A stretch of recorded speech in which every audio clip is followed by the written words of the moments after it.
convidar a Tezuka e os membros da equipe para vir na frente, por favor.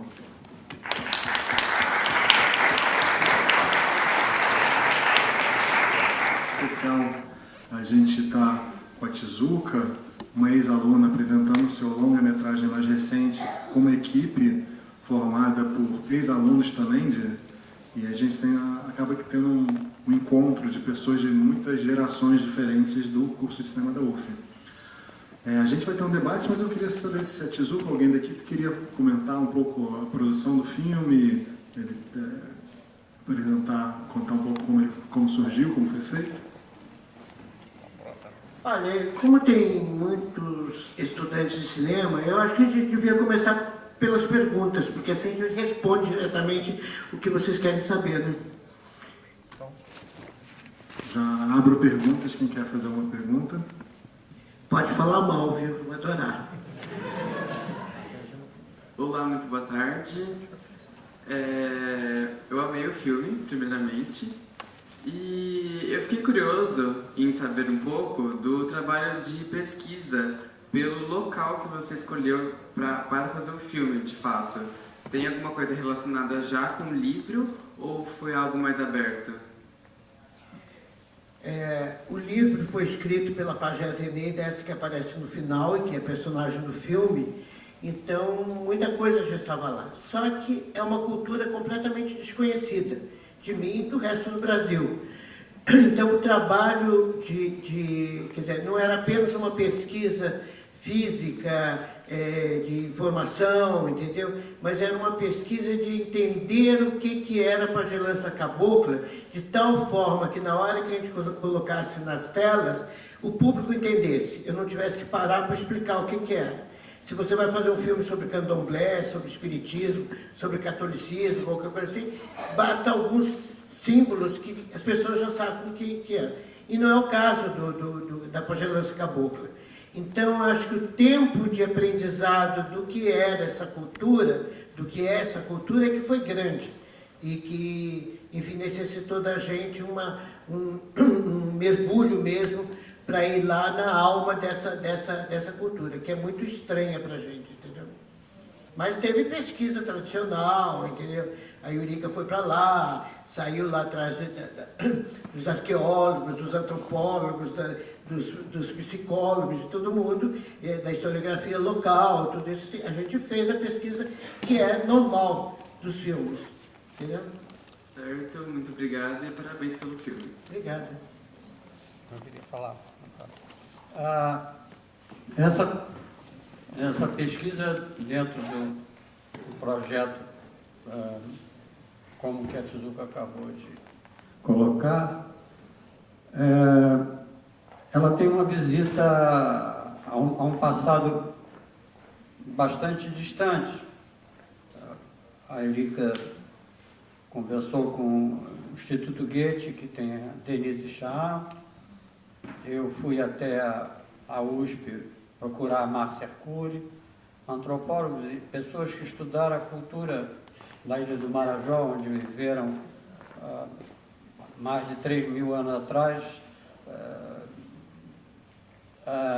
um gigantesco conjunto de povos ribeirinhos no delta do Amazonas,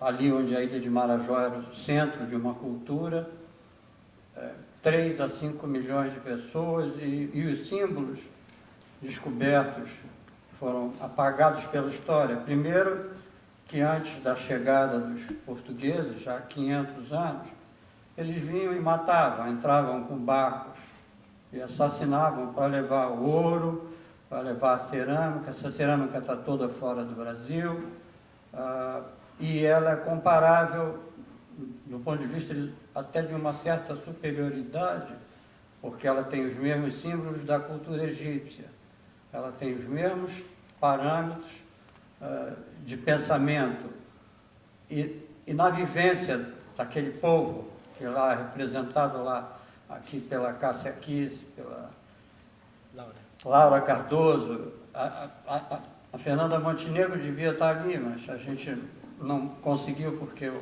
Fernando Torres estava muito doente, ela não pôde ir.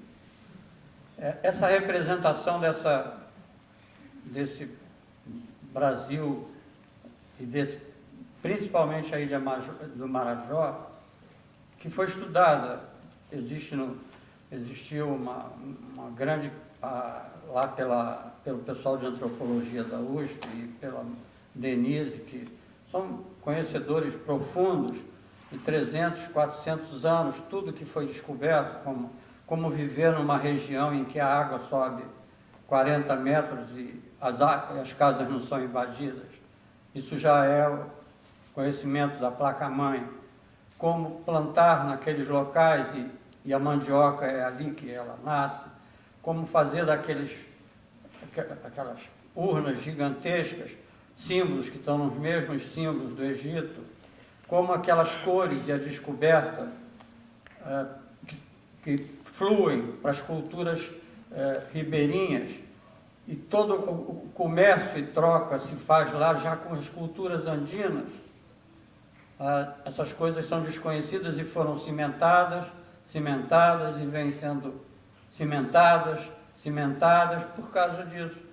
O massacre dessa cultura, o massacre das pessoas, né? Primeiro, o massacre de uma população extremamente desenvolvida.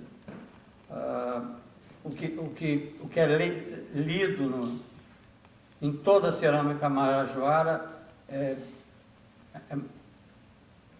não é maior ou melhor, mas é do seu tempo e representativamente uma cultura que ainda não foi reconhecida. É reconhecido no meio das pessoas que vivem, que trabalham isso, e de lá já surgiam essas crenças e a possibilidade de sobrevivência e cura, os remédios.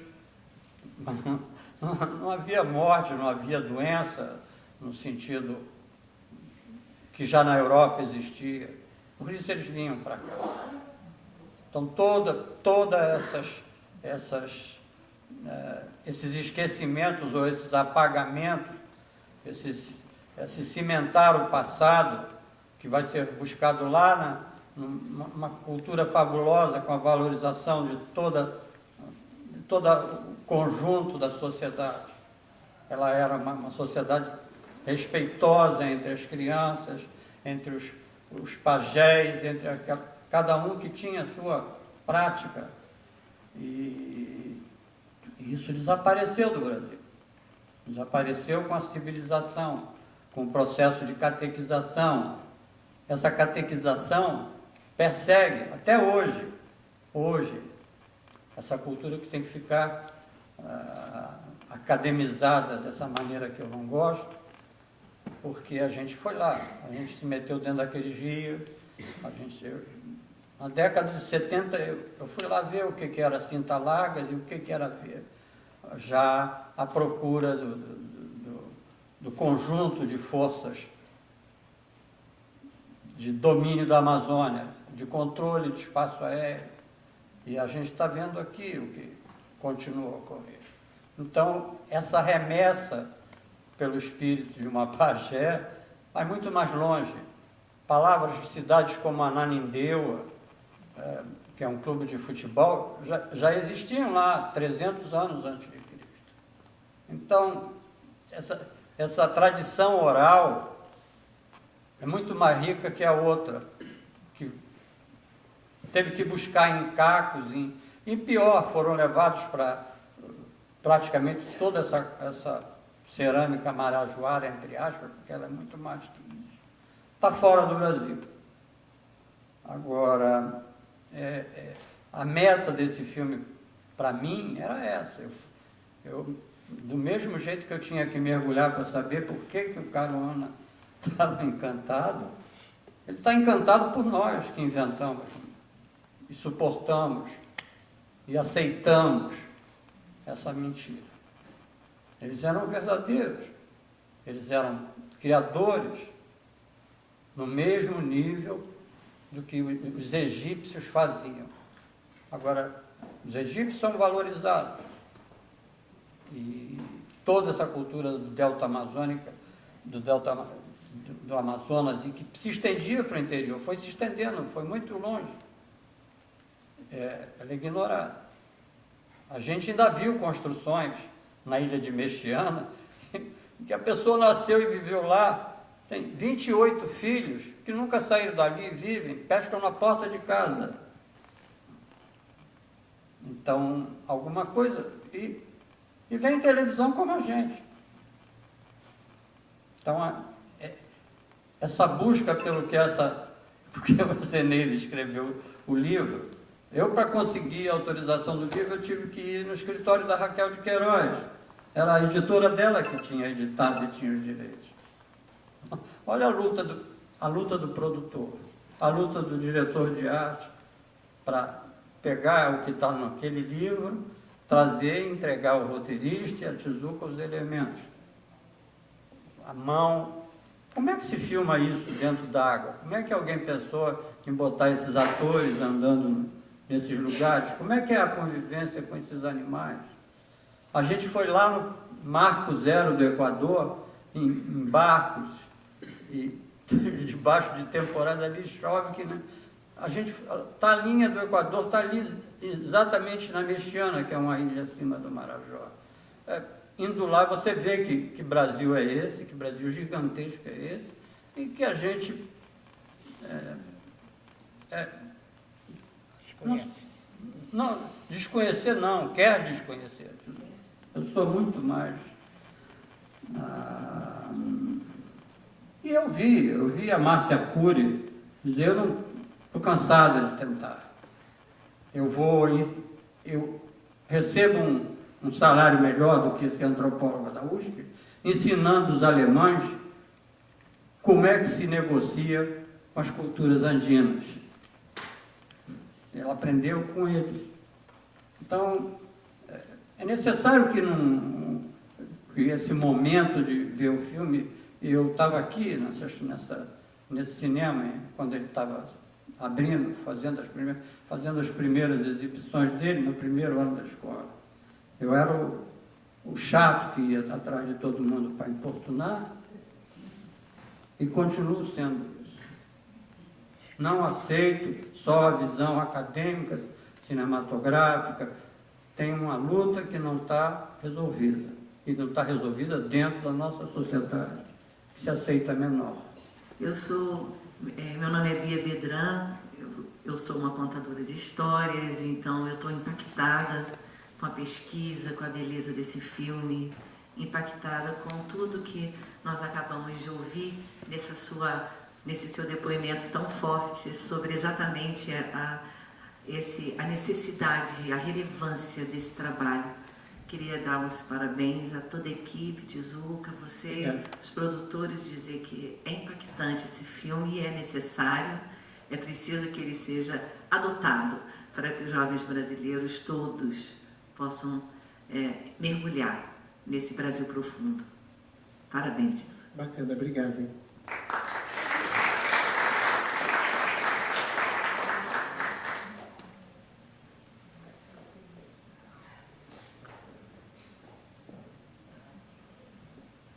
Oi, boa tarde.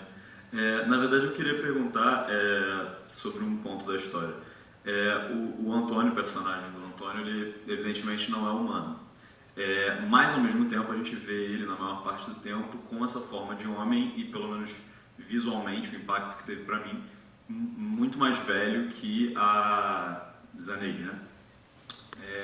E como que essa relação, esse envolvimento que eles têm, ele sendo, pelo menos para mim, acredito que algumas pessoas aqui à minha volta também percebi que sentiram isso, ele sendo uma pessoa mais velha que ela, um homem mais velho que ela, como que isso impactou vocês como equipe? Assim, vocês pensaram sobre isso? Foi alguma discussão? Isso foi proposital? Se sim, por quê? Enfim. Olha, a gente tinha muita preocupação das cenas assim mais íntimas entre o Tiaguinho e a Carol, para que não parecesse pedofilia. E o Tiaguinho estava muito constrangido para fazer cenas de beijo, de namoro, ele tinha uma delicadeza em relação a Carol, que era assim comovente, entendeu? Então a gente tomou muito cuidado com isso, porque a Carol tinha coisa de 12 anos, nem tinha menstruado ainda, a gente queria essa idade, foi super importante ter uma atriz naquela idade, naquele momento, para fazer o filme. Agora, ele não foi escolhido pela idade, a gente queria um garoto novo, entendeu? Mas acho que o Tiaguinho tinha uns 19 anos na época, entendeu? Por aí. Então, achamos que poderia funcionar. Agora, na verdade, eu não sei como que é um Caruana. A Zeneida, ela... O Avatar. A Zeneida enfim, falou de várias aparições de Caruanas, inclusive ela desenhou e depois mandou construir em 3 dimensões lá, que está lá no mundo místico dos Caruanas, lá, que são umas figuras incríveis, entendeu? O Anhanga, por exemplo, parece um extraterrestre. A garotada iria adorar. Só que na hora... durante a preparação, a gente pensou assim, com o pouco dinheiro que a gente tinha, reproduzir esses monstros marinhos, enfim, não importa, mas a gente não teria condições de fazer com que eles parecessem reais. E eu não queria que o espectador, em qualquer momento, parasse e falasse, não é de verdade, entendeu? Por exemplo, ela fala que umas figuras dessas apareceram para ela, entendeu? No momento que ela foi sequestrada lá e ficou 11 dias dentro daquela bola de vegetação, ela falava de umas figuras azuis, compridas, que tinham membranas, entende? Uma espécie de escamas, que anos depois eu fui ver no Avatar. Era igualzinho ao Avatar, entendeu? Só que ela escreveu isso muito antes de se pensar no projeto do Avatar, entendeu? Mas a gente não teria condições, ia ficar parecendo uma coisa caricata de escola de samba, entendeu? Então resolvemos que eles não apareceriam, e se aparecesse seria na figura humana, como foi o caso do Tiaguinho. Então isso foi uma decisão de roteiro, direção, produção, direção de arte, que a gente foi acertando no meio do caminho. Aliás, esse personagem do Antônio não existe no livro dela. Aqui, contando a verdade, o namorado que ela teve, que era um boiadeiro, não, que é vaqueiro, a Zeneida pediu para ele falar com o pai dela para pedir ela em namoro. Aí ele, muito tímido, foi lá falar com o pai falou assim, claro que eu não vou deixar você namorar com minha filha. Voltou com essa resposta para a Zeneida, e a Zeneida falou assim, então vamos fugir. E o cara não topou, entendeu? Aí eu tinha essa história, mas eu lembro que eu falei assim, pô, como é que eu vou fazer a história de uma menina que se apaixona por um cara e que o cara é bundão, entendeu? Foi um pouco por aí. E aí foi uma invenção mesmo, ficcional, dos roteiristas, entendeu? E minha, não sei o que topei, que era inventar esse personagem, que é um Caruana que vem para protegê-la, tá? E os dois se apaixonam. O que não podia acontecer porque era um ser vivente e um ser encantado. Então esse era o segredo e a dificuldade do romance, no caso da nossa história. E aí colocamos isso, a Zeneida ia vendo o material que a gente leu o roteiro, entendeu? Ia ver, assistindo material, o copião montado, não sei o quê, e não falava nada. Eu só achava que ela não gostava muito, entendeu? Mas como ela não reclamava diretamente, eu falei, está aprovado, vamos seguir em frente. E aí inventamos essa história do Caruana aparecer no final, para ela já velha, né? Ela está com 80 e poucos anos, e aí o Caruana aparece no final. A Zeneida nunca reclamou dessa história. Se ela não reclamou, quer dizer que ela endossou. E se ela endossou, pode ser que ele apareça para ela e que exista realmente um Caruana que se apaixona por ela. Isto é o lado ficcional do cinema, entendeu? Isto foi uma invenção que, de certa forma, se casou com a história real que ela escreveu no livro. Uma história real cheia de personagens irreais, entendeu? É isso, Fabinho. Sei lá, cara. Se fosse filmagem, se for filmagem, eu estava expulso. É isso? Obrigado. Deixa eu falar uma coisinha só rápido. Só dar minha colher aqui, né? Sou Ricardo Favila, para mim só. Sou Ricardo Favila, estudei na UF aqui e tal, sou da turma de 82 a 85. Cacá, não sei se alguém chegou depois, o Cacá é da primeira turma aqui formado pela UF. Eu sou da turma do Antônio Amâncio, que está ali, Tá ali, comigo, né? que é de que ano? Tem de todas as gerações, 60, 70 e 80. Você também é de 90. 90, né? Mas, bom, eu só queria falar o seguinte, dentro da minha função dentro do filme, eu fui diretor assistente, na verdade eu saí daqui da UF, eu fui assistente de direção durante 25 anos, de não sei quantos filmes, trabalhei com diversos diretores, Nelson Pereira dos Santos foi o primeiro, e depois ao longo desse tempo trabalhei com várias pessoas da UF, sendo que a Tizuka foi uma pessoa que eu trabalhei no Lua de Cristal em 90, durante o Collor nos pegou 90 e conheci a Tizuka naquele momento e de lá para cá a gente desenvolveu um trabalho que nos afastávamos do tempo, voltamos e deu uns 10 anos que a gente voltou, ela me resgatou novamente para o cinema, porque eu fui para a televisão, fiquei na televisão, enchi o saco, saí para fazer outras coisas, e aí quando ela foi fazer o Encantados, ela me procurou e me chamou para fazer o filme com ela, então eu voltei. Eu já encontrei o filme, que eu queria dizer mesmo assim, que eu já encontrei o filme andando. O filme, na verdade, já tinha tido toda uma primeira parte de pesquisa, toda essa coisa que o Cacá falou, mas eu já encontrei o filme num momento em que aí eu vou falar mais do que interessa talvez para quem é estudante de cinema. O que o Cacá com o Gessel, né? Não foi o Gessel? O Gessel Boys fizeram a grande sacada desse filme, que é o seguinte, esse filme, vou falar outro segredo, Tizuka, contarei um segredo aqui. Esse filme foi 80% ou 90% feito no Rio de Janeiro. Quem leu até o final viu lá que tem Rio de Janeiro lá, né? Mangaratiba, Marambaia, etc. Tal. Realmente Xerém, alguém falou Xerém, alguém que lembrou Xerém aqui, foi o Breno Google.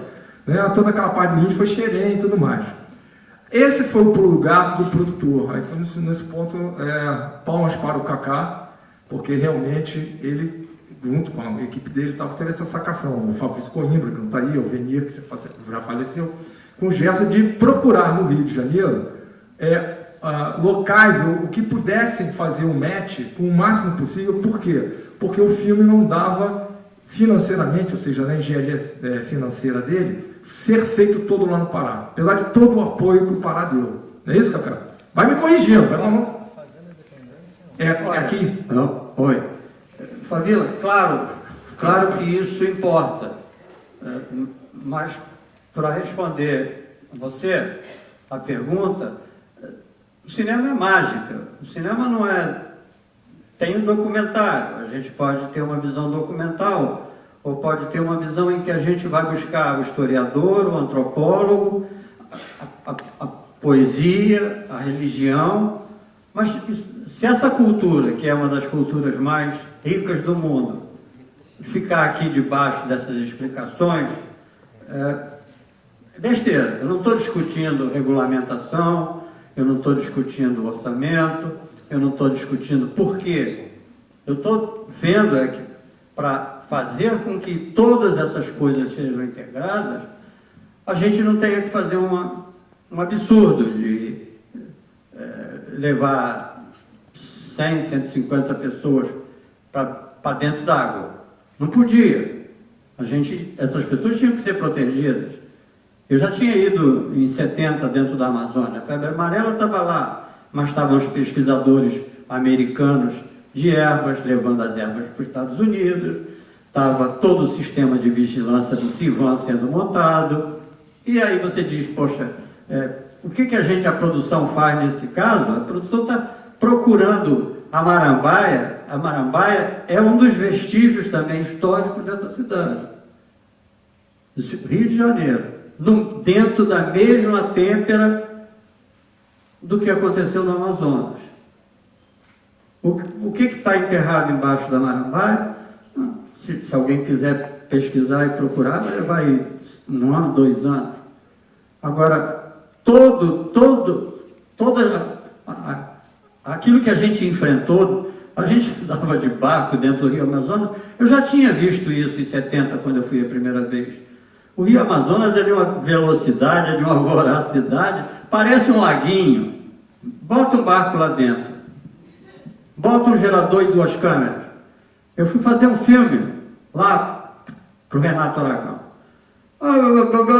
3 câmeras entram com 2 barcos, o pessoal do Pará dizendo, isso aqui a gente domina. No meio do caminho eu disse ao Nilo Vital, nosso maquinista, e ao fotógrafo que estava comigo, Jacques Chewich, que estava fazendo um trabalho de coletar imagens. Não tinha, aquelas 2 câmeras do balde Herculânea iam para o fundo do mar, do rio, porque aquilo é o mar. A violência daquelas águas, não há, quando cai um pé d'água, e aí você convive ali com a preguiça ao seu lado, subindo pela água para sobreviver, você passa a mão na preguiça. Esse é o cinema. Não tenho uma visão industrial ou outra coisa qualquer. Então, quando eu vim aqui para a UF, eu procurava uma porta. Eu vinha lá do subúrbio do Rio, lá da Serrinha. O que era o cinema para mim? Era uma pata de elefante muito gigante na tela de um filme chamado O Maior Espetáculo da Terra, que eu vi no Monte Castelo. O que era aquela pata? Um medo profundo para uma criança, que aquela pata ia pisar na mulher. O medo e as emoções vão para a chanchada da Atlântida, e isso se repete aqui. Eu não consigo aceitar, e aí isso é conflito tem que ter, que a gente não veja o que essa universidade me deu. Ela é uma porta da percepção para mim, porque na rua, na porta do cinema, nos jornais, a gente tem um bullying histórico. O cinema brasileiro não presta, vocês não sabiam nem deviam fazer. Todo mundo sabe quem diz isso há muitos anos. A sociedade brasileira trata a gente assim. Então, quando eu digo, o Amazonas, o Encantados, essa ida ao passado, essa viagem para ir conhecer coisas que existiram e que as pessoas chamam de fantasia, isso é cultura. Eu não vivo só de arroz e feijão. Eu vivo desse outro movimento, dessa fantasia. Se ela não existisse para a Zeneida, a tradição oral dela é mais importante do que tudo o que foi escrito nos últimos 5.000 anos. Esse povo que está lá ainda, está lá.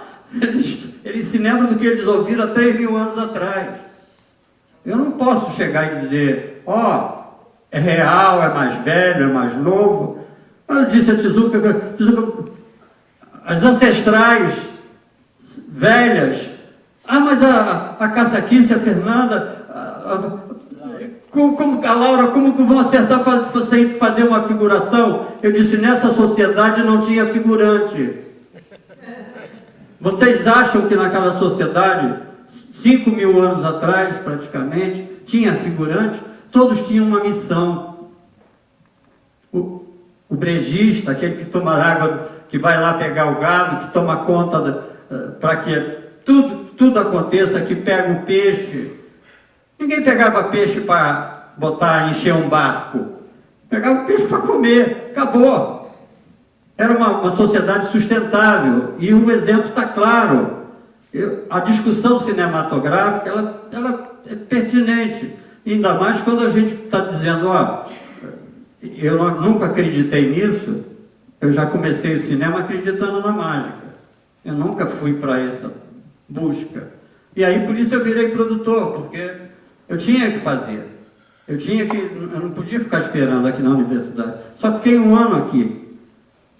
E já causei muitos problemas porque tinha que buscar, tinha que arrumar o negativo. Invertendo aqui os alunos que estão chegando. Mas eles vão escolher, porque quando o Nelson disse para a turma toda, ei, vamos fazer o filme, esse documentário sobre a universidade. Para fazer isso tem que fazer o filme. Para fazer o filme tem que fazer uma produção. Quem quer fazer? Os 15 queriam ser diretores. Aí eu olhei para o Dr. Luiz e disse, Dr. Luiz, vamos começar essa droga, levanta o braço, porque senão a gente não começa.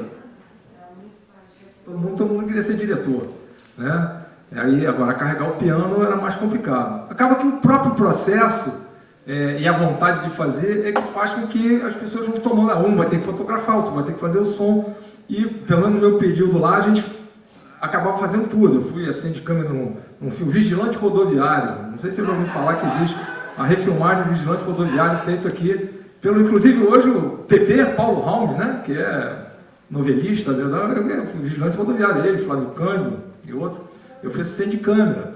Um outro filme eu fiz som. No outro filme eu fiz até arte. Então a gente vai fazendo até que a hora que eu fui dirigir e tal, dividir roteiro e tudo mais. Eu acho que isso é um processo de grupo. O próprio Cacá falou, é um grupo. A Tizuca era outro grupo, né? Rafael com certeza teve um grupo. Como outros que eu conheço daqui, então o Ralph Tamp, você não foi do Ralph Tamp, que não, foi antes, né? Um pouco mais novo que o Ralph Tamp.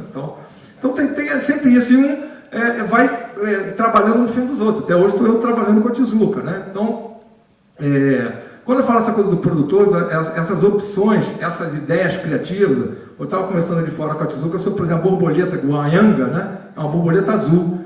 Cara, as primeiras coisas que foram feitas para ser a borboleta era muito, não vou dizer ridículo, né? Aquela coisa era meio 2D, porque era uma coisa assim que ficava muito presente, tirava a magia. Então, optou por fazer aquela borboleta que passa azul, a borboleta é um movimento, é um fluir, né? É uma sensação, né? Então, assim, o que eu queria te falar mesmo sobre a questão da produção, sobre procurar os caminhos, eu acho que vai ser importante para vocês, foi para mim, e boa parte passada pelos professores que eu tive aqui, Tonico está ali, Breno Cooperman está ali, não sei se tem outro aí também, mas essa turma toda ajudou a gente a pensar de como fazer o melhor sem o recurso que você gostaria de ter. Eu acho que esse é o grande barato de pensar nisso. A melhor maneira de você, da tua ideia, conseguir passar ela sem ficar reclamando que não tem grandes recursos e tudo mais, etc. E tal. Pera. Só para complementar o que o Fabíola disse, é o seguinte, eu achava que ser diretora era só ser diretora, sentar e ficar criando, na cadeira do diretor, criando. O problema é que se você não entrar na produção, se você não virar um produtor, você não consegue dirigir também. Aqui no Brasil é assim, entendeu? Então quem achou quem escolheu a carreira de diretor está chegando agora e vai achar que a vida é uma maravilha, entendeu? Como diretor, pode tirar o cavalinho da chuva, entendeu? Há que se trabalhar muito, há que se entender o que é produção para poder fazer alguma coisa. Tem uma menina aqui que quer falar. Tem as perguntas já. Tem algumas pessoas. Aqui, ó. Várias pessoas já pediram. Tem uma hora. Oi, meu nome é Marta, eu sou paraense, já moro há muito tempo aqui no Rio, mas ainda fico muito emocionada quando eu vejo alguma coisa da Amazônia, do Pará no cinema, porque é bem difícil a gente ver, né, a Amazônia, a cultura paraense no cinema. Eu queria te perguntar, Tizuca, porque a Zeneida já foi tema da Beija-Flor, 98. E eu queria saber como foi esse encontro, esse caminho da Zeneida contigo. Foi posterior, ela me mandou um livro. Na época eu dei uma rejeitada no livro, não estava a fim de me interessar nesse tipo de assunto. Só que anos mais tarde, o Anderson Miller, que faz o Fortunato no filme, que é filho do Anísio da Beija-Flor, estava lá em Belém com a Beija-Flor, e ele me ligou de lá dizendo assim: vou produzir um filme, queria muito que você dirigisse. Aí ele me apresentou a Zeneida, me apresentou o livro. Eu não associei aquele livro que tinha recebido, entendeu, com esse novo que eu estava lendo naquele momento, porque eu tinha dado na primeira vez, eu passei esse livro para a Cena, que é a minha sócia, minha comadre, entendeu? E a Cena ficou tentando me cativar para ler o livro, dizendo que era um puta filme, não sei o quê, e eu não queria saber. Aí, em 96, eu acho que caiu uma chuva desvairada lá em Jacarepaguá, onde eu morava, desmoronou o maciço da Tijuca, minha casa encheu de barro, entendeu? Foi um caos danado. Foi a primeira vez que eu tive um contato direto com uma catástrofe da natureza, porque para mim ali era uma catástrofe. Era uma bobagem de uma engentezinha. Mas enfim, minha casa ficou com 1 metro de lama e eu nunca tinha vivido isso, eu fiquei desesperado. Essa situação me abriu a sensibilidade para as questões da natureza. E juntou com esse convite do Anderson e a leitura do livro. Eu adorei a Zeneida, adorei o livro, falei, vou fazer esse filme. Aí foi quando falei com a Sena, você precisa conhecer uma mulher maravilhosa, vou te mandar um livro para você ler, não sei o quê. Aí ela ficou furiosa comigo, eu estou há anos falando para você ler o livro, entendeu? Então foi assim meio desencontrado, entendeu? Eu acho que todo o processo mesmo de aceitar fazer essa história, sabe, o próprio processo da filmagem, e depois o tempo que a gente levou para colocar o filme em lançamento, essa coisa toda, foi tudo muito demorado. Isso me agoniava muito, entendeu? Para poder hoje entender o seguinte, quando você faz um filme mágico sobre espíritos, o tempo não é da indústria cinematográfica, o tempo é dos espíritos, entendeu? Ou você se encaixa nessa onda, entendeu? E acredita nisso, ou então você desiste. E eu só pude compreender isso agora no lançamento do filme, quando eu estava exibindo lá, fizemos uma pré-estreia lá em Soure, na cidade onde a Zeneida vive, que não tem cinema, fizemos uma puta de uma sessão ao ar livre, foi uma coisa emocionante, entendeu? E aí, naquele momento, eu entendi, assim, eu não tinha como, o filme tinha que ser lançado agora, entendeu? Em que ano que começaram as filmagens? Nós rodamos em 2008 e 2009. Ficou pronto em 2014 e lançamos em 2018. 17, né? 17 para 18. 3.000 anos, viu, Chico? 3.000 anos. 3.000 anos que aconteceu aquela cena da Zeneida ir encontrar seus antepassados. Foi há 3.000 anos atrás que ele começou, como diria o Raul Raul Seixas. Seixas 10.000, mas tá deixa eu fazer. Tá? Ele levou 3.000 anos. Aí fica aí o pessoal no jornal, 10 anos para ser lançado. Levou 3.000 anos. Essa sessão em Soure tinha cerca assim, de 2.000 pessoas na praça, né? E as pessoas, famílias, chegavam com motocicleta, botaram cadeira, a gente fez um cinema enorme lá, botou cadeira, mesmo assim o pessoal botava cadeira de praia e tal. E uma coisa engraçada é que lá, o gado lá é aquele búfalo, né? Que você montar naquele búfalo, eu montei um, foi uma coisa que eu queria fazer muito, é montar num trator de carne. É um negócio assim, muito louco. E aí as pessoas chegavam no búfalo com a família, e paravam assim, e ficavam assistindo. Então teve essa coisa mágica mesmo. E uma curiosidade é que, eu estava falando essa história, né, batendo um pouco nessa tecla de que o filme, até quem é do Pará, de repente, assim, o filme, ele parece, e para mim, na minha cabeça, ele foi feito todo lá, apesar de saber que a maior parte dele foi feita aqui. Mas a transformação, o Rafael perguntou sobre a Fazenda, né? A Fazenda, a Eurica fez aqui. Foi toda feita aqui. Depois a madeira, até depois foi para lá, não sei o que foi. Então, assim, os búfalos que estão em frente à fazenda foram trazidos para cá, de Minas, né? São Paulo, Minas. Nem foi de tão longe, não. De algum lugar. Só para ter uma curiosidade também, o Ângelo Antônio Mundico, ele cria búfalo hoje aqui, né? Aonde? No Rio Bonito. Aqui no Rio Bonito. Ele cria aquele búfalo aqui. Trouxe para cá para criar. Então, assim, acaba que você, de certa maneira, até eu vendo o filme, eu fico achando que a gente fez o filme lá, quando na verdade não foi. Então eu fico batendo nessa tecla de que como você consegue articular, né, dentro desse mundo mágico, da imaginação que você consegue articular para fazer, no real, fazer de maneira que isso crie uma vida, crie uma verdade. Né? Tem mais pergunta ali. Boa tarde. Meu nome é João, eu sou estudante de cinema daqui da UF. Está mais perto da boca. Valeu, obrigado. Eu achei o filme maravilhoso, obrigado mesmo. Como posso falar? A composição sonora do filme é espetacular. Eu queria saber como foi o estudo para vocês comporem a trilha sonora do filme, porque a composição realmente é uma composição muito específica desse povo, sabe? Dá pra gente introduzir bem no filme. Olha, a gente achava que era muito importante todo o som do filme, porque como a gente estava falando sobre espíritos, tudo isso, que não tinha só apenas o visual, mas tinha, assim, sabe, o vento, a brisa, enfim, você sentia a presença de alguma coisa via som também, entendeu?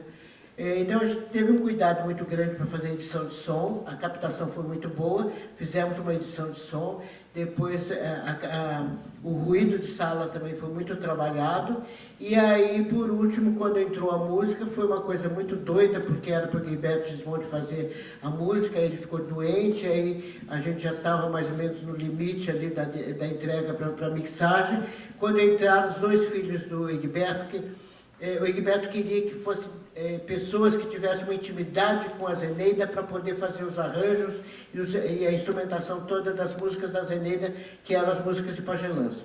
Então o Alexandre e a Bianca trabalharam nessas 4 músicas e eu estava sem o músico para a trilha sonora. Aí a Bianca falou assim, pô, fala com o André Memari em São Paulo, que o André é da mesma escola do Egberto, entendeu? O Egberto vai gostar e eu acho que você vai gostar também, porque tem o mesmo estilo.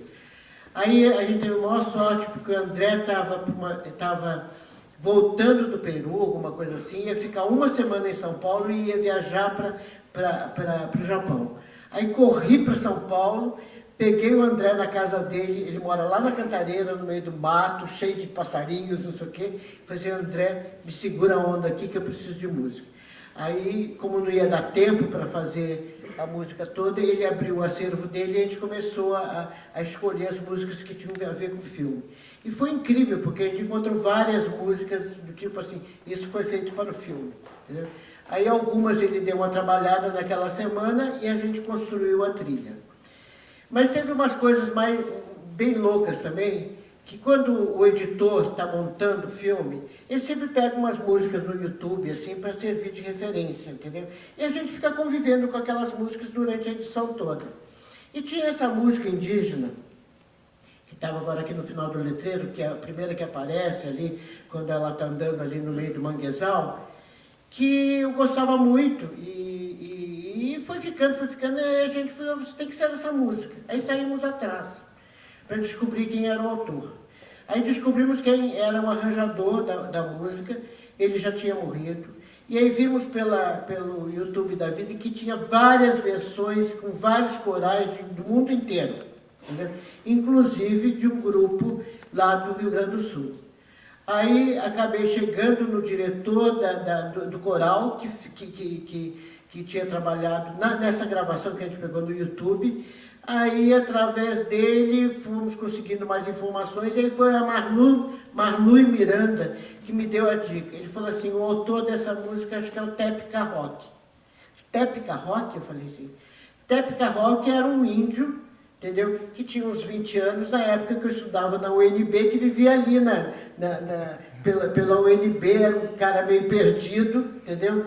E que era muito amigo, estava sempre comendo com a gente, ia para as festas, não sei o quê. Aí fomos atrás do Tepica Rock e Tepe tinha morrido. E descobrimos que ele tinha feito essa música em homenagem à tribo dele. Só que a tribo tinha rejeitado a música. Entendeu? Aí eu não tem que entrar no filme. Entendeu? Era muita coincidência, muitos dados assim que tinham a ver, entendeu? E a música eu acho assim fantástica. Parece que foi feita para o filme. Tem uma pergunta lá em cima. Boa tarde. Eu gosto muito do filme, eu gosto muito dessa recuperação da memória, principalmente de recuperar brasilidades que são muito esquecidas. Mas uma coisa que me chamou um pouco a atenção e que não me incomoda tanto, pela época que o filme foi feito também, por que a escolha da Cássia Kiss para fazer uma indígena, por exemplo? Porque, de certa forma, não sei a ancestralidade dela, mas de certa forma a leitura racial dela no Brasil é branca. E eu então também precisar de nomes grandes e tudo mais, mas por que não pegar pessoas locais lá para fazer uma cena que é muito pequena também, que poderia funcionar sem atores profissionais? Olha, eu há muitos anos queria trabalhar com a Cássia Kiss e com a Laura Cardoso.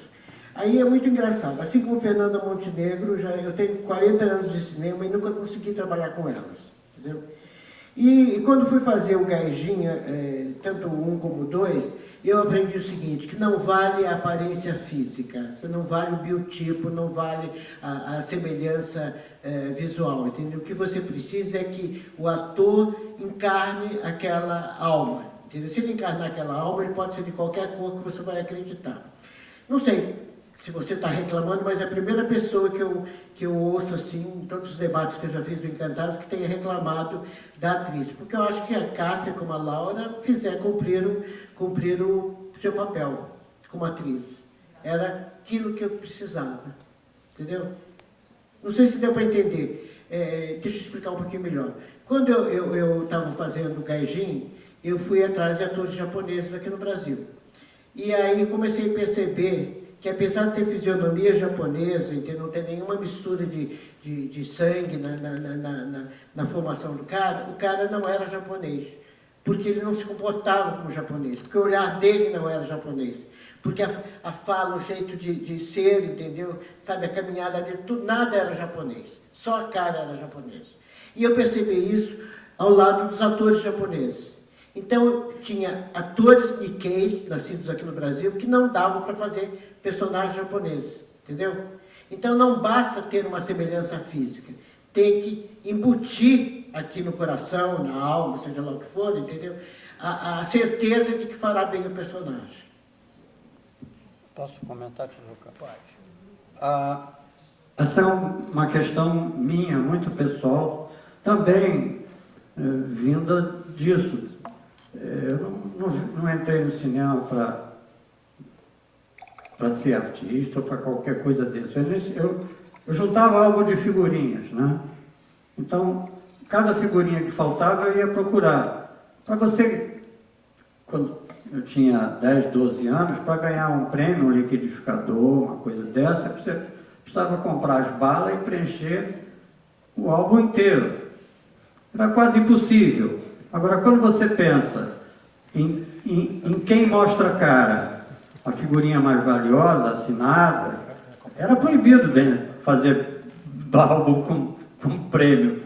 Mas existia a minha enciclopédia, alguém falou aí antes aí, a minha enciclopédia foi feita de estampas, de um sabonete, o Calol. Eu vivia nas farmácias, abrindo as caixas e tirando as estampas e o Calol, porque eu não podia ficar comprando sabonete. Era uma enciclopédia, a mesma coisa que a gente está falando aqui. Quando a gente vai falar dessas mestras da cultura, dessas mães do país, estavam aqui antes da gente chegar, antes de eu chegar, antes de virem. Nós vimos aqui ocupar o território delas. Elas eram fantásticas, então elas tinham que ser as nossas maiores senhoras. E aí vem a parte mais simples e técnica. Quando a gente começa a produzir, a gente vê que sentindo, nos primeiros sets ainda no filme, como o ator é quem mais se expõe. Como o ator vai, fala, entra em cena, corre, faz, entra dentro d'água. Os atores são, para mim, o primeiro elemento dessa coisa que se chama hoje de audiovisual. Mas eles têm que botar a alma, como a Tijuca está. Como é que vai botar a alma? Eles têm que ter uma capacidade, eles para mim são a prioridade. A prioridade de ser ator, isso que a Tijuca falou, como que eu vou não enxergar isso e botar pessoas que não são capazes de viajar 3.000 anos atrás para fazer essa fala, para fazer esse olhar, para fazer essa representação? O ator se expõe, o ator para mim é um fato valioso disso que a gente chama de audiovisual, a questão do som que você falou. A questão do som, quantos anos ela não é determinante ainda dentro do cinema brasileiro? Não se pode, o país do som e o país das paisagens, como é que a gente está perdendo tempo, ficando fazendo dramaturgia de palavras. Eu estranho muito isso no cinema ainda. O cinema, para mim, é muito essa capacidade de chamar o ator, vir aceitar fazer 1, 2, 3 dias de filmagem para representar ficção. Não é nem ficção, uma coisa fantástica. Os atores se expõem. Eu acho isso, a gente deve pensar, começando a fazer filmes ou na hora de montar um elenco, eles são a alma do filme. Boa tarde, meu nome é Érica, eu sou organizadora e curadora do Quase Catálogo junto com a Nina, que apresentou a sessão. Eu estava pensando aqui agora, assim, é curioso pensando em alguns filmes chaves assim, da sua filmografia, né, pensando no Gaijin ou Paraíba Mulher Macho, junto com esse filme também, que fala de cultura indígena, né, assim, o seu interesse por esses personagens que o cinema historicamente retrata como outro, né? E na sua filmografia você coloca eles como protagonistas, assim. Eu queria saber se isso faz sentido para você, se seu interesse por esses temas passa por esse pensamento também. Enfim, é isso. Obrigada. Eu descobri recentemente que eu sou atraída por temas que eu desconheço, entendeu? O cinema tem servido para mim assim como uma forma de conhecer a vida. E quanto mais desconhecido for o tema, mais eu tenho atração. Porque eu sei que como o processo de entrega da gente, né, numa produção de um filme é tão grande, tão longa, entendeu?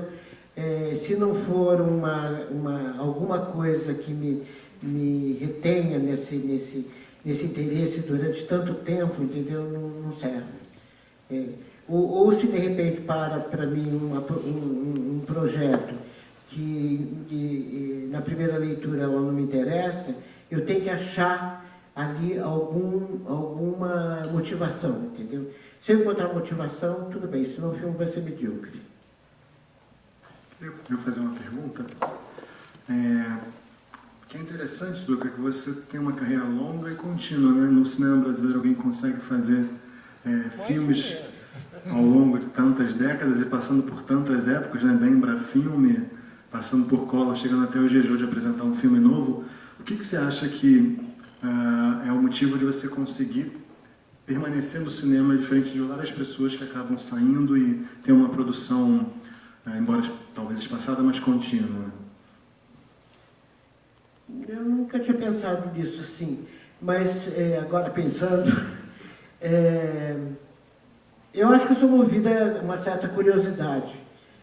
Por exemplo, quando surgiu a oportunidade de fazer o Lua de Cristal, que era o filme da Xuxa, eu falei assim, pô, a classe vai cair de porrada em cima, entendeu? Porque estou me entregando. Mas eu tinha muita curiosidade de estar perto dessa mulher que causava um ciclone na vida das nossas crianças, entendeu? E eu falei assim, como eu, que sou diretora de cinema, eu posso ignorar isso? Não posso ignorar isso, sabe? Xuxa, Renato Aragão foram bastiões em um determinado momento, não talvez para a classe intelectual, para os intelectuais, mas para a garotada.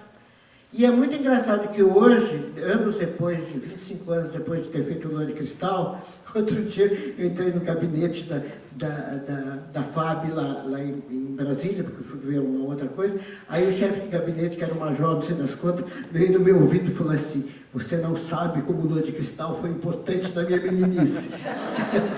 Entendeu? Então, às vezes a gente não se dá conta como é que um filme que a gente talvez não dê tanta importância assim na nossa filmografia, mas que pode ter influenciado muito, ter modificado muito a vida de alguém, entendeu? Então eu acho que vale a pena você fazer tudo, entendeu? Foi uma delícia fazer o Lua de Cristal. A gente se propôs a fazer um filme que causasse um espanto e causou um espanto, entendeu? E 25 anos depois ele virou um clássico de cinema. Você precisava ver a sessão que teve o ano passado, ano retrasado. O Sérgio Malandro, né? Na mostra de cinema lá, eles fizeram uma sessão meia-noite. O cinema estava lotado, aquele cinema enorme lá da estação, de uma geração de 30, 40 anos, todo mundo enlouquecido nas cadeiras, dançando, cantando o filme inteiro. Eu falei, foi a melhor sessão do Lua de Cristal que eu vi. Só por isso já valeu a pena ter feito. Então tem certas coisas que não se explicam, entendeu? Não se explica. Então eu acho também, quando me convidaram para fazer televisão, eu fui. Quando me convidaram para fazer a novela, eu falei, basta ser alguma coisa que eu não conheço para não ficar traída, entendeu? Fui fazer ópera, que achei fantástica, entendeu? Então talvez essa coisa de não me restringir, entendeu? Ou de estar aberta para qualquer novidade, eu acho que se tem imagem, tem som, e eu sou diretor e preciso de um diretor, eu vou adorar. Eu curto muito, eu adoro o set de filmagem. Adoro o set de filmagem. Eu fico nervosa quando estou fora do set de filmagem. Mas no set, como disse meu filho, assim, quando me viu pela primeira vez, já adulto, assim, no set, falou assim, mamãe, você transita melhor no set do que lá em casa. Então, eu gosto, talvez seja, não sei se é por isso, entendeu? Ou por sorte também, rola isso, né? Mas, enfim, mas eu parei, sim, no cinema, na época do Collor, estava fazendo televisão, entendeu, sabe? Tem essas coisas também que acabam costurando. Agora, quero muito... Você conseguiu retomar depois, né? Sim, mas essa história de eu quero fazer, eu acho que é muito importante, entendeu? Eu acho que o cinema não existe se não tiver fé, entendeu? Você tem que acreditar que dá para fazer. Só uma curiosidade, Encantados foi filmado em 2008, 2009, né? Em praticamente 2 etapas. Uma etapa enorme aqui no Rio, com atores, etc. e tal. Depois uma etapa lá no Pará, Pororoca, etc. e tal. Nesse período até agora, quer dizer, até o lançamento, na verdade, foram feitos, nós, pelo menos, nós dois trabalhamos em 3 longas juntos, né? O Feirinha, Novamente Catuca, Aparecida e o 1817. Seriados brasileiros. Você fez o Seriados Brasileiros, que eu não fiz. Então, quer dizer, essa continuidade, ou seja, o filme também tem essa coisa. Às vezes eu tenho que ter diretores que ficam presos naquele filme, mas o filme tem o tempo, né? Como a Tizuka falou desse filme do Encantados, que para mim até me incomodava também. Pô, esse filme não vai ser lançado nunca, esse filme sempre estava com uma etapa, né? Tá encantado. A gente falava, vou ter que desencantar o Encantado e tal. Mas ele tinha um processo dele natural, ele tinha esse processo de você compreender, entender, essa coisa mesmo da parte musical. Então, quer dizer, o filme tem um processo, não significa que durante esse processo você fique parado, né? Você vai desenvolvendo outros projetos paralelos, vai tocando. Às vezes tem documentários, por exemplo, no documentário acontece muito isso. Às vezes você leva anos para fazer um documentário porque aquele material vai criando uma vida própria, vai sendo maturado ao longo disso. E só outra coisa, falar essa coisa da Tizuka no set, né?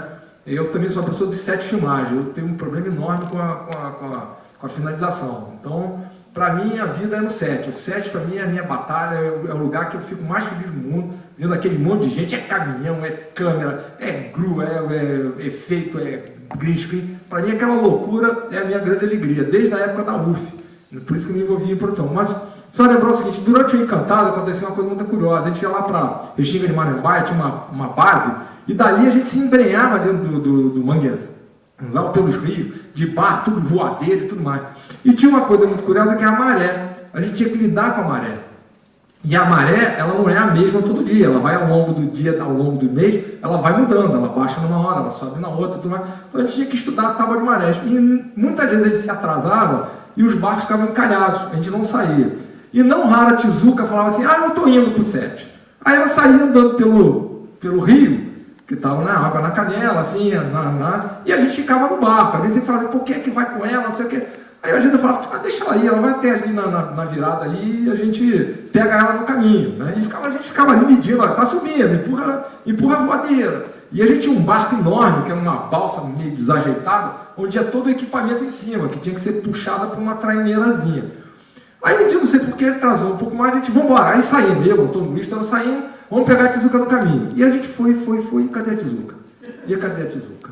E a maré subindo, e a gente, cadê a Tizuka? E aí a gente entrou naquela aí, entrava com a voadeira ali, entrava lá, muito mais distante, quando a gente já estava próximo, onde a gente ia filmar, e ninguém, pelo rádio, a gente tentando. Aí eu avistei lá na frente, assim, uma figura, assim, no meio do rio, assim, com um cajado, né? Parecia até Moisés abrindo o chão. Um cajado assim, aí ela olhou pra gente, a gente foi chegando aí, todo preocupado, acenando pra ela, tranquila, ali andando, porque era o barato dela mesmo, ela foi sozinha, foi andando por ali e tudo mais, e a escada, a maré subia, uma vez fez uma ponte para botar um carrinho, né, no meio do rio, Voodoo, os maquinistas, os melhores maquinistas do Brasil e tudo mais, e aquela coisa mesmo, a filmagem atrasou, porque o Bob faz não sei o que, acontece não sei o que lá e tal, o Tiaguinho lá, a calça rasgou, aquelas coisas que vão acontecendo. Não. E a maré foi subindo, e foi desmontando aquele negócio. E a gente, o que a gente faz? A gente para, amarra daqui, puxa daqui, né? E filmando. E filmamos a última cena, acabou de filmar a última cena, uma parte do negócio caiu, mas era a última cena. Então a gente brigava com a natureza dia a dia, né? Tempestade, no meio do caminho. Então assim, essa alegria, e a Tizuka sempre teve isso, com a gente, com a equipe, sempre essa coisa da liderança. A liderança não é, às vezes, não é uma questão de marcar posição, né? Eu sou diretor, né? É uma questão até zen. É uma questão até de você confiar e saber que a pessoa, ela sabe o que o filme está fazendo, ela sabe o que ela está levando a equipe, e todo mundo vai atrás, todo mundo compra briga. Foi um elogio, Tizuka, que eu tô falando. Obrigado, vindo de você, Fabíola. Tem mais uma pergunta? Porque o diretor assistente, né, eu tenho uma relação muito boa com o Fabíola, porque ele me segura a base, entendeu? Eu não tenho que ficar preocupado com a base para eu poder ir em frente. Mas o Fabíola me chicoteia legal. Porra, Tizuka está atrasado, vamos embora, não sei o que, não dá para fazer isso agora, não sei o que. Mas isso dá muita segurança para o diretor. Agora, o que é mais importante, eu acho, que a gente tem que ir em frente mesmo. Sendo o diretor, tem que ir em frente. Eu, por exemplo, eu fico por conta se eu sentir que alguém da equipe não vai entrar no lago para filmar, um assistente de câmera, um fotógrafo, sei lá, porque está com nojo, porque aquela lagoa, enfim, pode oferecer algum risco. Então, antes de sentir isso, eu entro. Porque se eu entrar, todo mundo tem que entrar, entendeu? Então, eu acho que essa explicação funciona para burro, entendeu? Se o diretor vai na frente, os outros vão atrás. O diretor é um pouco leme, né? E a gente não pode titubear, não, porque se eu titubear, os outros vão titubear também. Oi, boa tarde, eu sou a Mina, também estudante de cinema. Obrigada pela presença. Eu queria perguntar, na verdade, eu fiquei bem curiosa com esse processo que foi tão longo, né, de filmagem em 2008, 2009, depois foi um lançamento comercial em 2014, foi isso? Ele terminou em 2014. Foi finalizado? Final de 2013, na verdade. E lançado lá... Agora em 2017, né? E teve lançamento comercial? Chegou Teve, tá ainda em lançamento. Agora. E eu queria perguntar, na verdade, sobre o processo de montagem dele, assim, não sei se foi tão longo assim, foi com a Marta Luz, né, também, que já começou com a Marta, depois entrou a Tainá.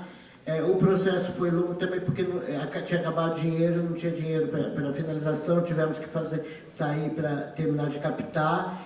Mas esse processo longo de finalização, porque a gente editava, assim, ficava assim 3, 4 meses editando, depois parava e retomava um ano depois, coisas do tipo. Entendeu?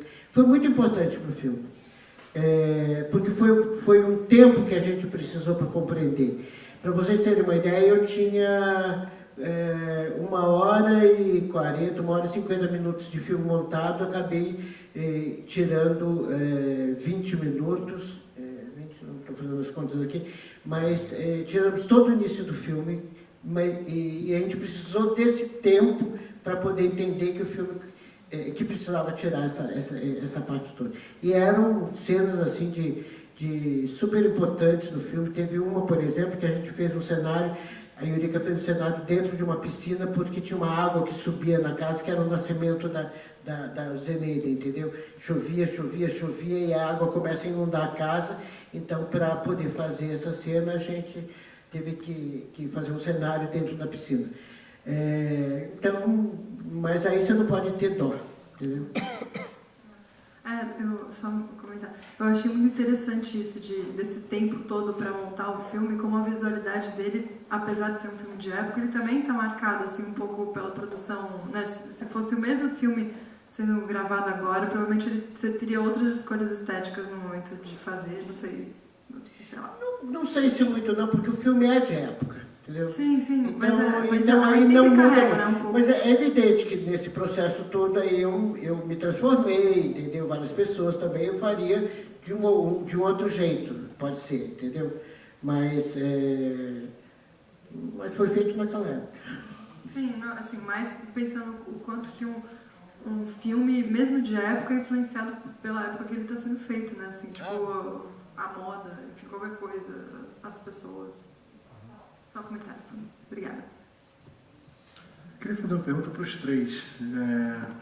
Como vocês olham para a formação de vocês na UF? O que isso significou para a carreira de vocês?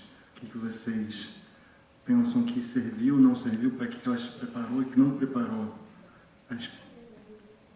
para esses que estão estudando agora? Eu pedi.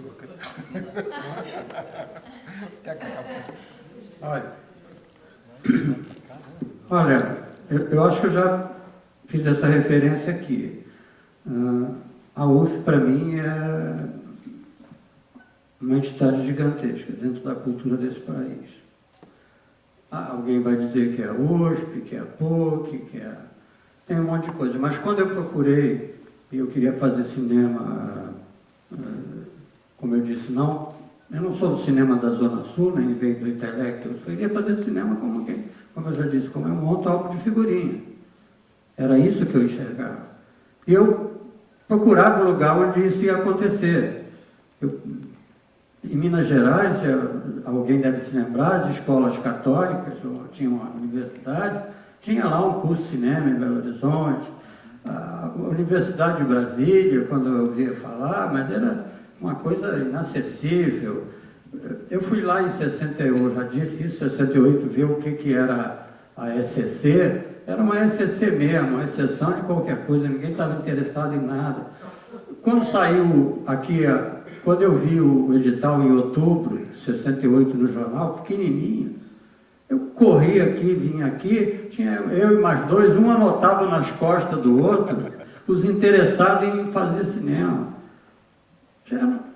Eram 15 vagas, acho que 53 candidatos tinham ali na área em torno para fazer esse curso de cinema. A UF era as portas da percepção do Adolf Hitler para mim. Não tinha, imaginário, alguém diferenciar imaginário de ficção, tudo é uma coisa só. A gente está numa ficção, a vida é uma ficção. Então, quando eu digo essa ficção, foi uma porta que eu bati, esbarrei, vim ali naquela coisa, copiei nas costas do Raimundo, o que tinha que estudar, mas o que eu estudava? Eu ia todo dia para o cinema, não ia no curso nem para fazer o vestibular, não achava que ia passar. Cheguei aqui, faço o vestibular, passo e começo a brigar, porque as pessoas que estavam aqui na época, e eu já tenho falado com alguns colegas como o João, que era da turma de jornalismo dessa época. Publicidade, olha só. Olha, os 15 alunos de cinema já eram uma casca de banana para quem queria fazer o curso e tirar diploma, porque eu já queria filmar. Terceiro dia eu fui atrás de negativo.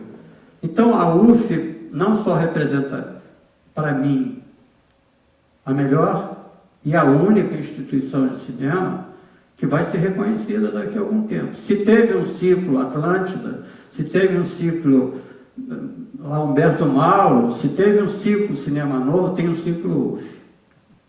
É verdade. Está aí. Está aí. Se a gente não enxergar isso, é triste. Esse ciclo UF, para mim, forma... Você imagina, a gente nasceu de 9 meses do Cinema Novo. Nós somos uma universidade que a nossa mãe e pai é o Cinema Novo. E todas, o envolto do cinema, seja a Cinédia, seja Atlântida, seja qualquer coisa. Mas aqui, esse bebê foi criado e sobreviveu. Eu olho a UF com essa distância e com o que ela me deu, 2 latinhas de negativo, vai ali, arruma uma verba para fazer o documentário sobre a universidade, pronto, estava feito, eu já sabia como ia acontecer, era só fazer. E a UF foi oferecendo isso, num momento de gigantescas dificuldades. Aqui se fazia cinema assim, ó, e está aí. Eu falei com as pessoas que continuaram esse trabalho e não dá para a gente simplesmente ficar fazendo coisa acadêmica, batendo um no ombro do outro, elogiando. É uma luta fantástica.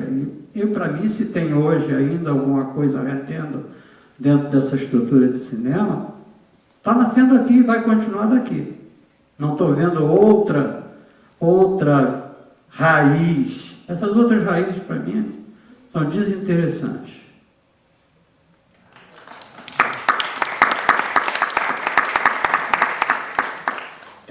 Eu vim da Escola de Cinema da Universidade de Brasília quando fecharam a escola. Eu vim com o Lael Rodrigues, um pouquinho depois da turma do Miguelito, essa coisa toda.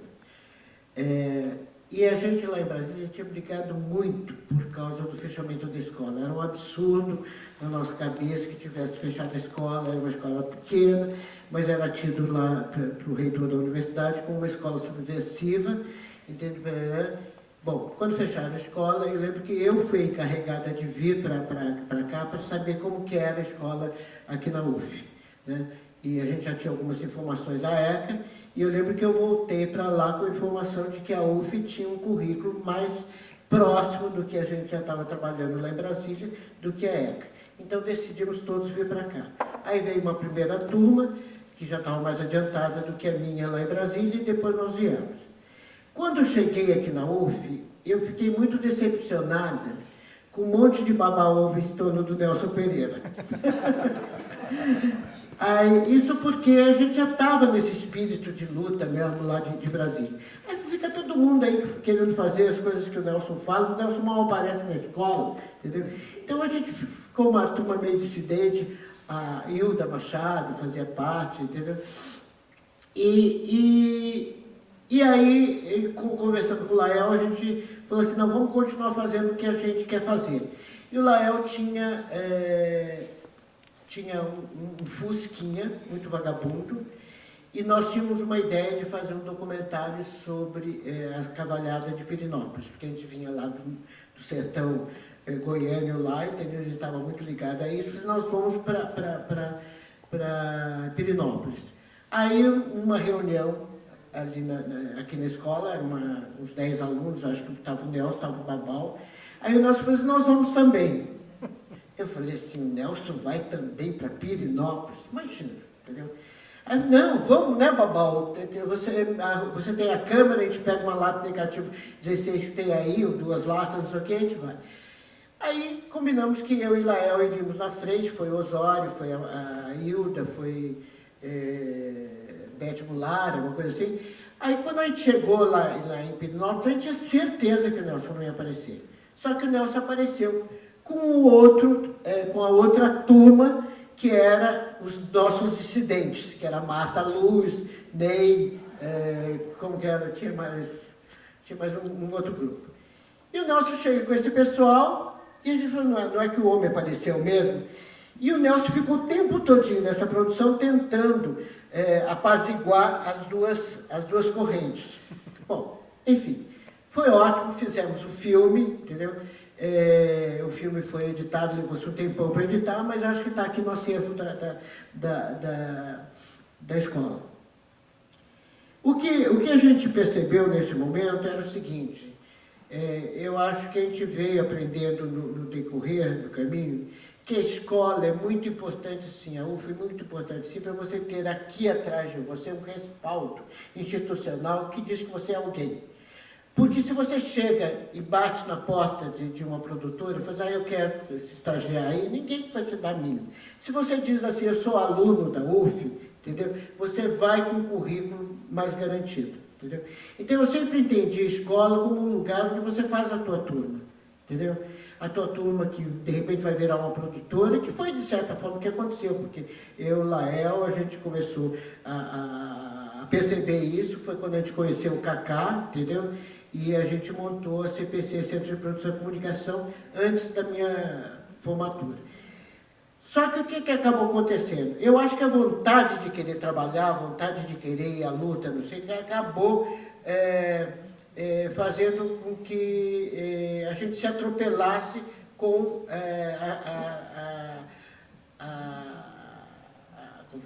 a continuidade do curso.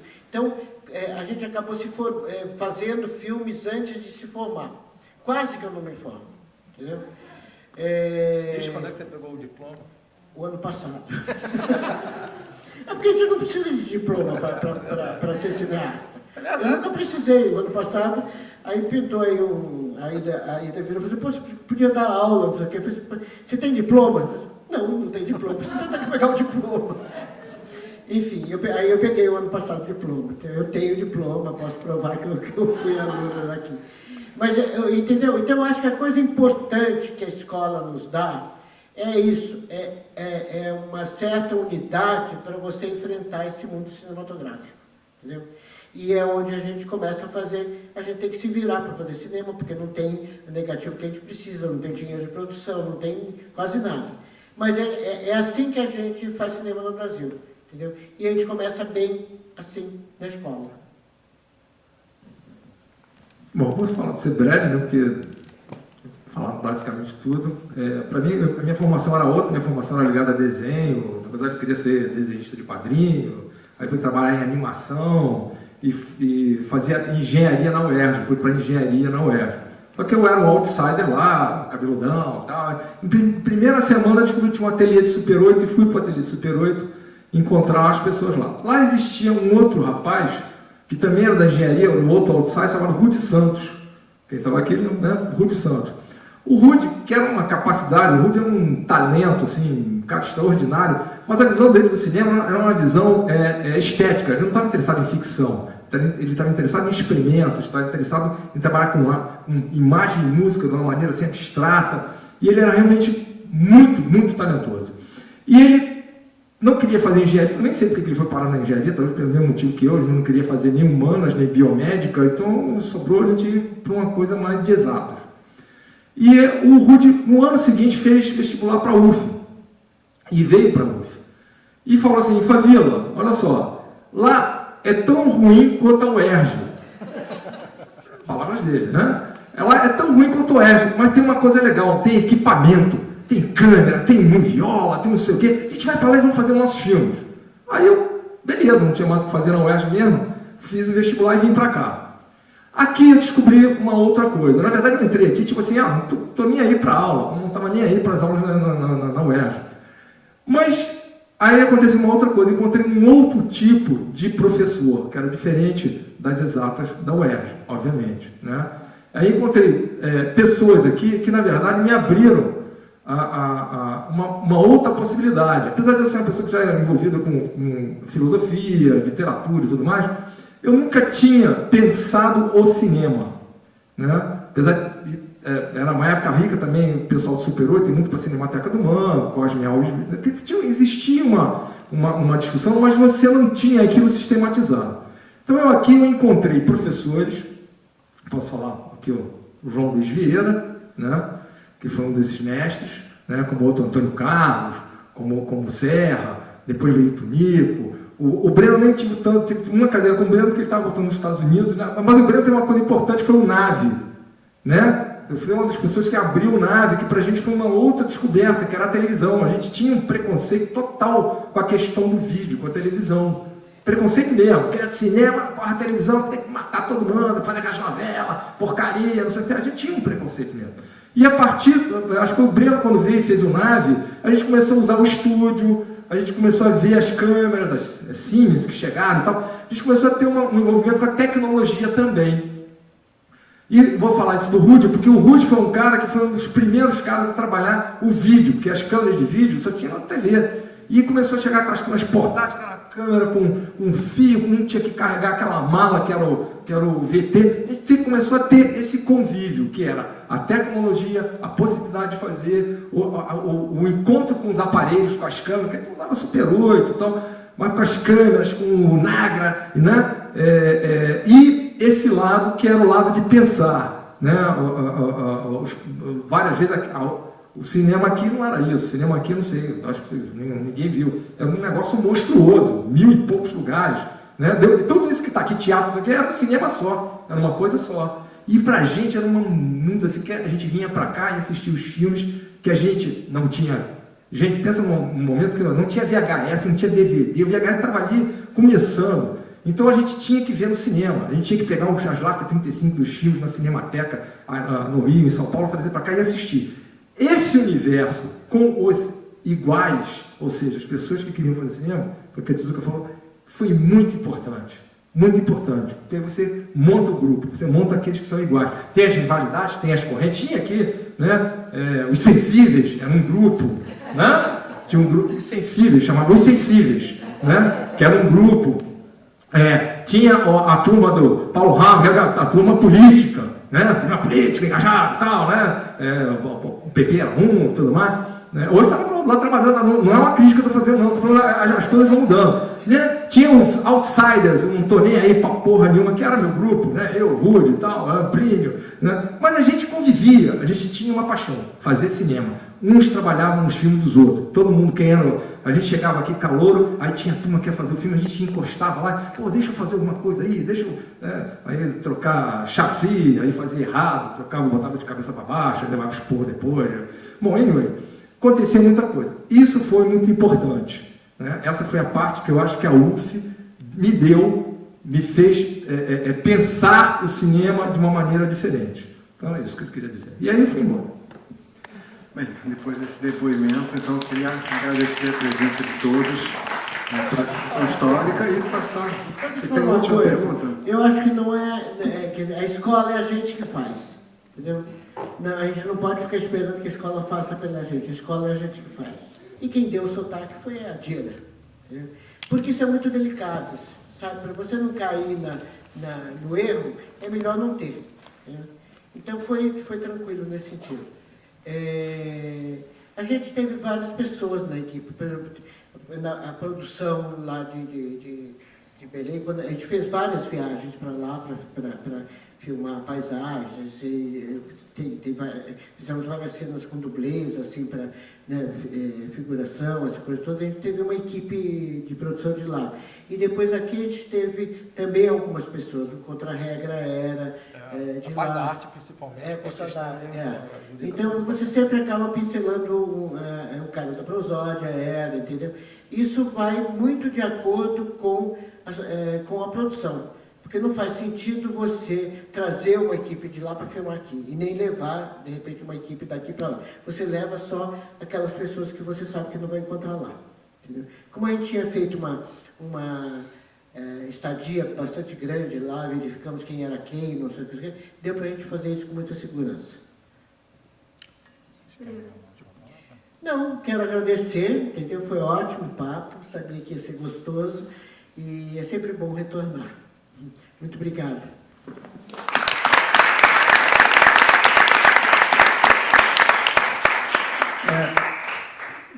Esse instrumento universitário, para mim,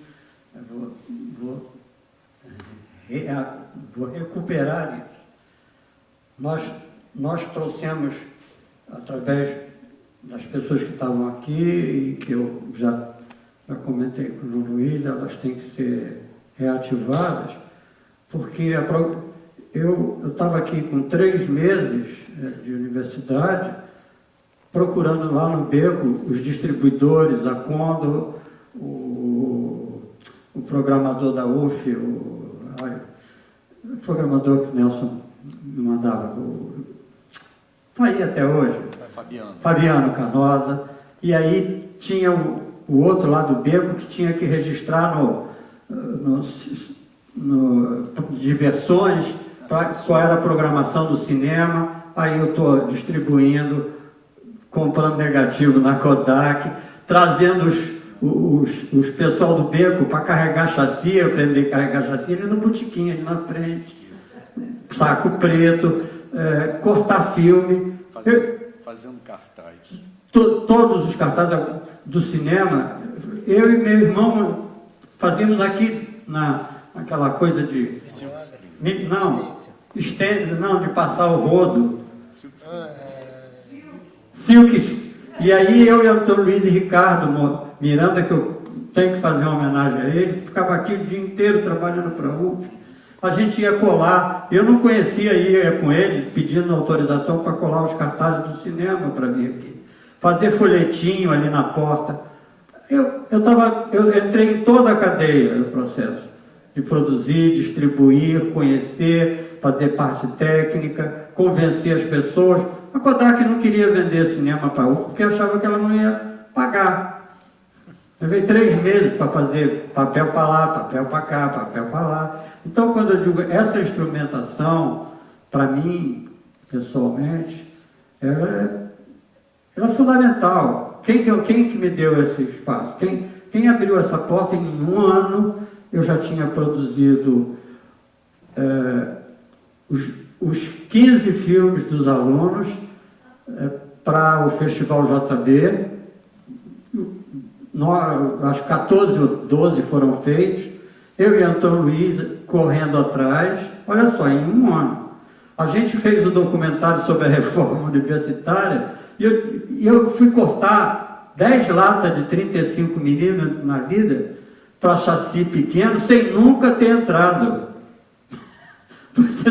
Alguém te dá 10 latas de negativo 35 milímetros cola e eu vou lá para uma sala dali, tem que ficar escuro, que tamanho é o chassi? Quem é que me deu essa chance? Quem me deu um carro de Fórmula 1 para fazer uma experiência? Foi aqui. Esses instrumentos simples, essas ferramentas. Favila já pegou uma fase em que tinha câmera. É chique, né? E a câmera, assim, mais ou menos, Nelson Pereira, né? Se eu não me engano, o equipamento veio para a UF doado pelo Ministério da Agricultura, né? É verdade. E tem uma história mais louca ainda da Truca Waxberry, que depois foi parar no CTV. Tudo era no Ministério da Agricultura, ou seja, as universidades, quem tratava de audiovisual, não tinha equipamento. Quem tinha no Ministério da Agricultura, que tinha comprado para fazer lá uma coisa interna de publicidade. O Nelson, sagazmente, percebeu que aquilo estava parado lá, que nem estava dando cabeçada, ninguém sabia fazer, foi lá e fez um termo de doação, não sei, né? E trouxe esse equipamento para cá, com exceção da Waxberry. E aí veio câmera, veio coisa de montar, veio um Stellavox, que nem não tinha o Nagra. O Nagra foi doado de outro lugar, não sei de onde é que é, mas o Stellavox é um gravador tipo Nagra suíço, até mais, não era robusto, ele era mais potente, né? Mas era um gravador frágil, era para estúdio. E o pessoal usava para ir para a rua e dava toda hora enguiçado. Aí depois veio o Nagra. Então tinha um equipamento que veio e a gente conseguiu botar a mão nesse equipamento, né? Graças a essa coisa do Nelson. Quer dizer, o Nelson também, essa coisa de que o Nelson aparecia uma vez por ano, né? A gente ficava esperando a aula do Nelson.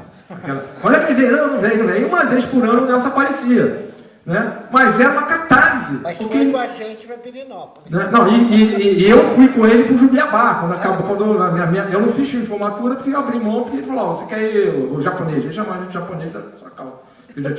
O japonês, né? O Nelson falou assim, o japonês, você vai comigo para... Aí escolheu 3 ou 4 aqui para ir com ele lá para o Jubiabá, aí foi o curso mesmo, foi lá. Mas aí essa coisa assim, de que tinha uma pessoa que aparecia, mas ela tinha uma importância e montou aqui um grupo, eu volto a falar disso, um grupo de pessoas, eu estou esquecendo, o Zé Joffre foi um professor, Zeca Nobre, né? Gustavo Dal, mas essa turma toda ao longo do tempo foi passando aqui, né? Como tem outros nomes que depois que eu saí, que passaram aqui. Então, assim, acho que tem essa excelência também, né? Então, isso foi muito importante. Voltando agora ao Cacá aí, nosso decano. Decano não, decano. Porque a gente vivia nas frestas. Eu já disse isso ali. A gente tinha que sobreviver. Acendia o refletor, a gente corria e se escondia. E eram as frestas que nos faziam seguir em frente e manter isso aqui vivo. Por isso que eu gosto.